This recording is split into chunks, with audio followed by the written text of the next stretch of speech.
I'm so happy the recession after World War I didn't last. Yeah, I thought everything was going to go downhill and I wasn't going to get a job. Yeah, but in 1922, business started to prosper and the economy boomed. Let's look back and see why. During the 1920s, all levels of the government favored business, and were people who considered business the lifeblood of the United States of America. All three presidents that served during the 1920s, like Harding, Coolidge, and Hoover, all favored businesses. For these reasons, the government is one of the major factors of why business prospered so much during the 1920s. We have to do something to help businesses prosper after the recession we just went through in the U.S. I agree. We could offer a tax cut to business corporations so they won't have to pay taxes, so they don't have to worry and can just grow as a business. I think we should just not enforce the antitrust laws we passed in the Progressive Era, like the Sherman Antitrust Act and the Clayton Act, that should also help businesses gain wealth, even though it's technically illegal for it, but we'll just not pay attention to that. I think we should just incorporate both options to get the maximum prosperity. With businesses prospering, it should help incomes for the workers and output of products. And if workers have more money, they will buy more things, which will help the economy grow. Also, with the Federal Reserves, we should just lower the interest rates so they have more money, so the people have more money on them to buy more products from businesses. I think we should just relax the regulation of banking for the people, which should help businesses prosper from consumers buying more products. Yes, let's help the businesses of America, which in turn will help all of America. Let's do it. President Coolidge said, "I want the people of America to be able to work less for the government and more for themselves. I want them to have the rewards of their own industry. This is the chief meaning of freedom." This quote shows how the government gave more freedom to businesses during the 1920s and how the government supported businesses, which is different than how it was during the Progressive Era.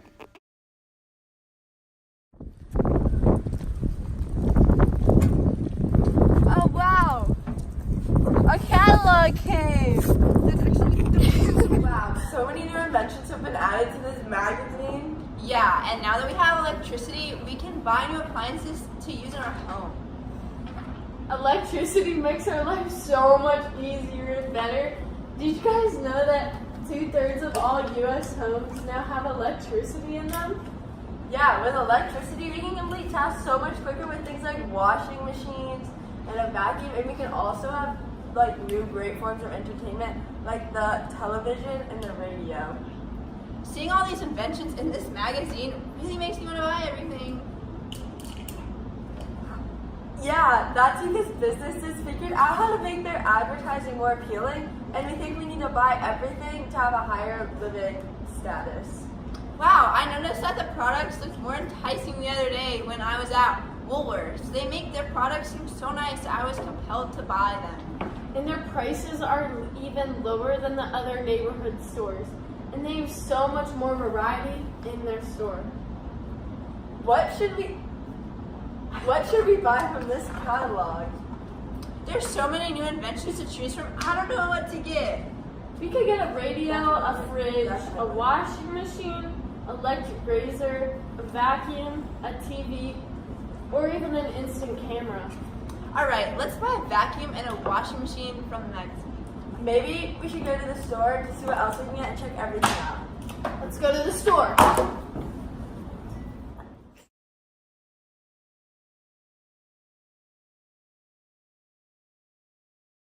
Hello. Hi. Hi. We want to buy a television, a fridge, and a radio. Do you want me to put that on your credit? Credit? Yeah. Wait, what's a credit? It's a new payment method. How does credit work? So it's when you only pay a part of your purchase up front, just a small amount, and then you get monthly expenses that you have to pay monthly for your purchases. Wait, that makes it so much easier now for purchases. Even if I don't have enough money, I can still get those products. Oh, that's such a smart idea. We can just put all of our purchases on credit. Yeah, but just make sure it doesn't get ahead of you so you don't go into debt. Okay. But at least we'll be able to get all of our products and we can pay it off over time. But Yeah. we can still get it. Yeah, pretty much. So do you have anything you want me to check out for you right now? The TV, The washing machine. the washing machine, The and the vacuum. Beep. All right.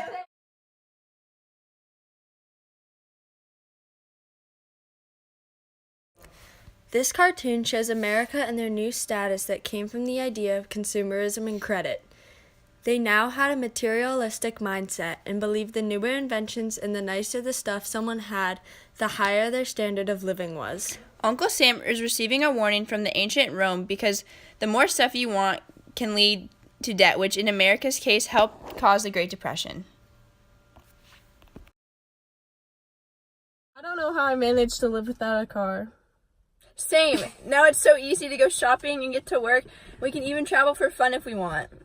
Cars even affect other industries like glass, steel, rubber, gas, and highway construction because they now depend on cars to transport their products. In 1913, only 1.2 million Americans had cars. Now, only 16 years later, 26.5 million people own cars. Back then, I was riding in a horse-drawn carriage because cars were too expensive. Now they are so much more affordable. Cars are kind of scary though because now accidents and deaths on the roads happen so frequently, and also traffic jams are just annoying. How did cars even get produced so quickly though? Let's find out! It's almost been the 7th hour of our shift at the factory. How many cars do you guys think we've made? Definitely a lot. This method is so much faster. I agree. Do you remember the old days when it would take us forever to finish building one car? Ah, the old days. Let's look back.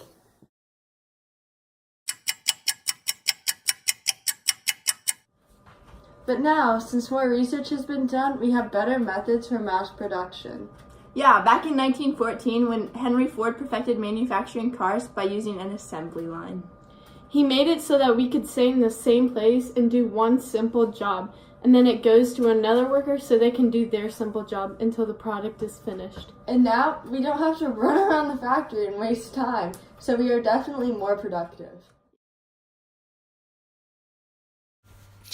President Coolidge said, "The chief business of the American people is business. The man who builds a factory builds a temple. The man who works there worships there." This quote shows a change in thought on business in the country. It shows how the government was pro-business prosperity. This is a new changing attitude because during the Progressive Era, the government put restrictions on the businesses. But during this pro-business times, those restrictions were ignored, showing the new changing attitude on business. I like it. The 1920s was definitely a consumer society. Electricity allowed more people to be able to use new home appliances. Electricity and oil were huge contributors to the economical growth. New inventions led to an easier lifestyle and even added more entertainment in people's everyday lives. The radio and magazines also advertised these new inventions and many other things that compelled people to buy these products. Credit was also introduced during this time and made it easier for consumers to purchase products quickly and just pay it off at the end of the month. People had to be careful with credit though because customers didn't have to pay all the cash up front and sometimes wouldn't be able to pay their bill at the end of the month. So credit seemed like a really good idea, but without customers not knowing how to fully use it, they often went into debt. To help businesses thrive, the government wouldn't push laws that affected the growth of businesses like antitrust laws that were made back in the Progressive Era. Also, during this time, more research was done to create a more productive method for mass production. One idea was an assembly line, which was the idea of one worker only completing one simple task compared to one person completing all the tasks in order to produce a product. Mass production was one of the reasons why the business boomed so much. Henry Ford used the assembly line to quickly produce millions of cars. For reasons like new advertising, consumerism, and the new use of credit, and a glorification of business by government and different parts of society, the economy boomed a lot.